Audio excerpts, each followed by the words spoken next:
This is Densill Theobald here, former member of 2006 Soca Warriors, chatting with 1868. Are you ready? Go! Go! Are you ready for a good time? Then get ready for the nightlife. Win a 55-inch 4K HD Smart LED TV. Spell the word Coke for a chance to win. You can win other amazing prizes every week. Are you ready for a good time? Okay, Densill, tell me what football means to you. It means a lot, you know. For me personally, I live, I breathe, sleep, read football all the days of my life, you know, since I came into this sport.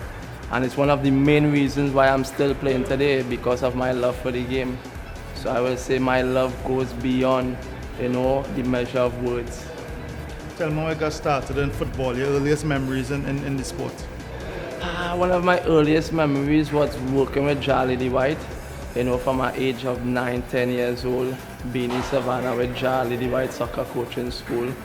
You understand, being there every day, you know, Monday to Sunday, because he had a coaching school. I was going from Fridays and Sundays, but because he saw the talent in me and he saw the attitude and the passion and desire of me, that he took me on those other days to help me improve, to develop my game.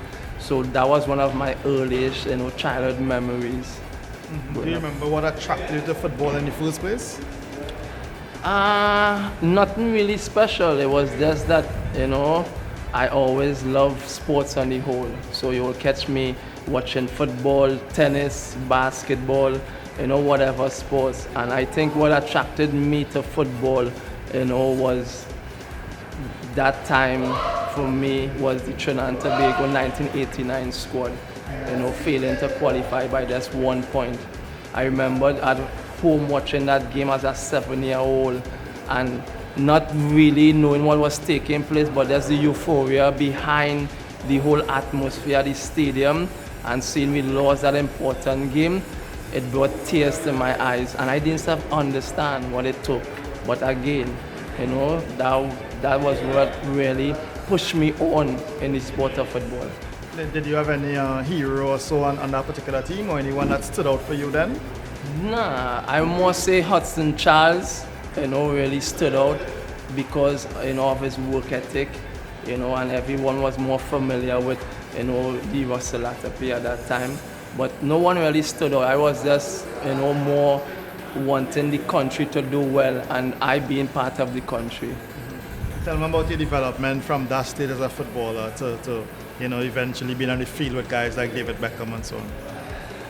Yeah, I would say it have a lot to do with Charlie the White, because that's where I first started. I spent like close to 5 years, 6 years there, you know, and he really, you know, taught me the basic fundamentals of the game.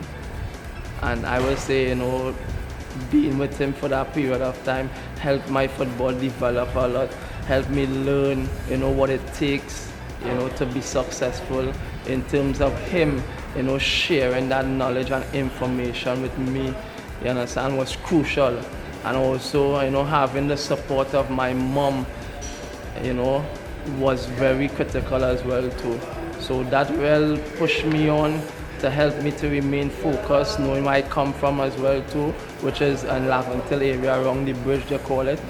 You know, being surrounded by all those negativity helped me to say, you know, I wanted to be somebody positive in this negative influence area. And all that kept me focused, kept me concentrated, kept my feet on the ground, and kept me working hard to realize my dreams. What would you say would be your biggest asset as a player, or what helped you to reach the level that you have? My mentality, no doubt about it, you know, the work ethic as well too, but I more believe the mentality. The mentality is that one thing's not going my way, I have this mindset that I don't look for things to blame. I look within myself and find ways of how I could be better, you know, and I go about that way from ever since I was small. So when I first started with Lily White and I went on to the national team. I remember I was dropped from the national under-23 team with Stuart Charles and Day. He was the coach. And it so happened to be, I continued working. I didn't see that as a blip in my career. I continued working. And that led me to being selected under Steve Moyes with the national senior team. And then from Steve Moyes leaving through the political affiliations at that time, Bertel stepped in and Bertel saw me and the rest is history. From ever since I've been on a national team, coaches have come, coaches have gone, but I've remained there. If anyone asks themselves why I'm not the most talented player, but what stands out for me is that my ability, to turn that negativity into something positive for me, to let it work for me, to get the best out what I want out of the game. Was there ever a bit of advice you got as a player that you want to share, or maybe something you have seen as a player you want to tell young players? Well, for me, I spend most of my time, like I said, reading, learning, eating, sleeping, football. And one quote that have always stood out for me was from Michael Jordan, and it helps me even to this day, that if you be true to the game will be true to you. The moment you shortcut the game will shortcut you. But if you put forth the effort, good things will be bestowed upon you. It's simple as that. Another quote I live by is that self-discipline is the indispensable key in achieving anything. Whether it be in sport, whether it be in a job, whatever it may be, self-discipline is the indispensable key in achieving anything you want. So this is my quote that I live by, that I will share with the younger generation. I will share with players of today. But there's another saying as well, do not merely listen to the word, do as it says, so you won't deceive yourself. So it's one thing hearing it, one thing listening to it, is another thing putting it into action. And that is what Trinidadians is good for. They're full of talk. They love to talk. But to see to put it into action, that's the problem. Because you saw with John Williams, before he became president, he talked very nice. He had all the world of good to say. I'm not bashing him, but what I'm saying that if you have all these good things that you had pre-planned, now you're in power, now to put it into action. Let's see the football bear fruit from what you planned. Not so? But we're not seeing the football developing, we're not seeing the football going anywhere. The football is more of on a decline more than anything else. Could you remember the first World Cup that caught your imagination? 94. 94 without a doubt in USA with Brazil. I remember in that partnership with Romario and Bebeto. You understand? Then you have the engine or the organizer, if you want to put it that way, in Dunga, That stood out for me. And from that moment, I was Brazilian up until 2014, last World Cup in Brazil. When Brazil disappointed me because it showed me that, for some reason or not, they are a one-man team. They can't play without one of their favorite or most seen players in terms of Neymar. So as soon as Neymar was out, Brazil deflated. And it's the same can be said for Liverpool as well in the last Champions League final. As soon as Salah came off, it wasn't the same Liverpool we saw before. So that disappointed me, so now I'm German. All right. What do you think are the strengths of the German team going into this World Cup? What should we look out for? Team. They are very organized. They are very much a team. There's no egos, there's no big stars there.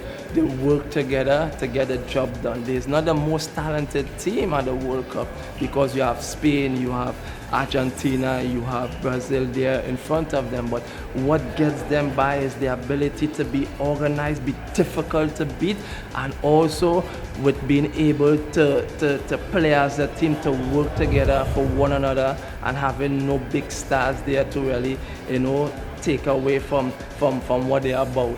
When it comes to individual players, over all the World Cup since, let's say, 1994, was there an individual that stood out for you, and why? Brazilian Ronaldo, what he was able to do with his size, because his size was always a problem for him, and to see the speed he displayed, the power, the athleticism, and just being able to light the world up, But somehow these Brazilians, they do well and then they go into a relaxed mode. You see how with Ronaldinho, he had the ability to take over the game, just like how Messi and Ronaldo is doing so for the last 10, 11 years. But when you look at Ronaldinho, how many Ballon d'Or he won? Only one. So if he did really stay focused, and if he did really, dedicate and commit himself to improving and bettering his game, just imagine what he could have done. But if I ask me to be amazed at one player, I would definitely say the Brazilian Ronaldo. He captivated my heart. Okay. And was there ever a player that you tried to pattern your own game after as a midfielder, and try to take parts of their game and add to yours? Yeah, I tried. I like Claudio Reyna from USA, I like Dunga as well too, because he's that type of player. He's not the fastest, but he works with his brains. He has a good touch, so he sees a play before the play actually happens. I like these type of players, and these players is like, players that I try to model myself on. I don't try to be the extravagant player like a Zinedine Zidane or Lionel Messi or Neymar, because I know I don't have the speed, I don't have the dribbling ability. So if you ask me for 1-2 players that I try to pattern my game on, I'll definitely say like these players, Claudio Reyna, Dunga, Toni Kroos of the modern day football now. Yeah, these are players I model my game on. Looking back to 2006, what do you think was the quality that made the difference to Trinidad in getting to the World Cup? I think when the magician came back, one Dwight had a word with Leo and told him of the little magician and what he can bring to the team, knowing that we was very organized, we was difficult to beat, but we needed that spark, that person who can change a game with their moment of brilliance. And you saw when he returned the first match against Guatemala, I will always tell people that was a changing game for us in qualifying for the World Cup when we won 3-2. And he was the main difference in terms of us qualifying and not qualifying, because we was operating as a team, we was doing everything very organized, difficult to beat, but we needed a little bit of spark, that little person who can create that magic. And the magician came, and the rest is history. Do you have any insight in terms of why he wasn't used more in the Germany World Cup? Yeah, because to Leo, it was a matter of not having ourselves open. So he wanted basically to nullify the opposition, because he know that in a split second, a lapse in concentration, goal, and then you're looking at an embarrassment. So Leo didn't want that for his resume and also for us as a country. So he saw it fit that here, if I can consolidate and probably I can use Latapi when the game open up, it will be of an advantage to us. It so didn't happen against Sweden because we went a man down with Avery. It didn't happen against England because of how he put it was a tactical switch by exactly. So that is what thing. But you saw against Paraguay when he came on, the game opened up at that point in time, what he was able to do. So it was just unfortunate of that situation. You know, he was disappointed as any player will be of wanting to play more but didn't get a chance. But, you know, we have to respect the coach's decision. What does Trinidad have to do to be back in the reckoning to go to another World Cup? I think we have to start with the authorities that be. The administration has to do much more than what they are doing presently. I think also the players has to take a lot within themselves and know that they have to be mentally stronger than they actually are at the moment.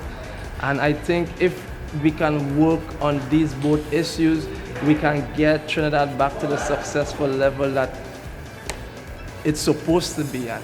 Because you look at the talent that's available in Trinidad and Tobago football, I think it's unbelievable. You can actually go to a minor league and pick 3-4 players that can easily play on a national team. But they don't have the discipline, they don't have the mental fortitude that it takes for them to realize that it can be done. Because once everything is going according to plan, they play well. You get the best out of them. But as soon as things goes against them, that's where the problems start. It's like they don't know how to fight. They don't know how to turn that negative into something positive for themselves, for their careers, for their life. Because if this is your livelihood, this is what feeding your family, you have to know that what you want out of this game. What's the reason you come into training and you're not being able to give your all? You understand? So that's why I think that it starts with the administration. They have to do more. Because if you look at the national team, they have not been paid for the USA game. Look how long that game has been. That is unbelievable. But yet still you asking them to come out there, be professional, to work hard, you know, to play another friendly match and blah, blah, blah. And what are you doing? You understand? You see the president, you know, he's not declaring his accounts and whatever for the board. It's unbelievable. So I believe that it has to start from the administration, from the top, trickle down as well to the players taking a bit of responsibility within themselves, having more mental fortitude, having more discipline in terms of their approach and the preparation towards their training and the game and stuff like that. And everything will fall into place after that.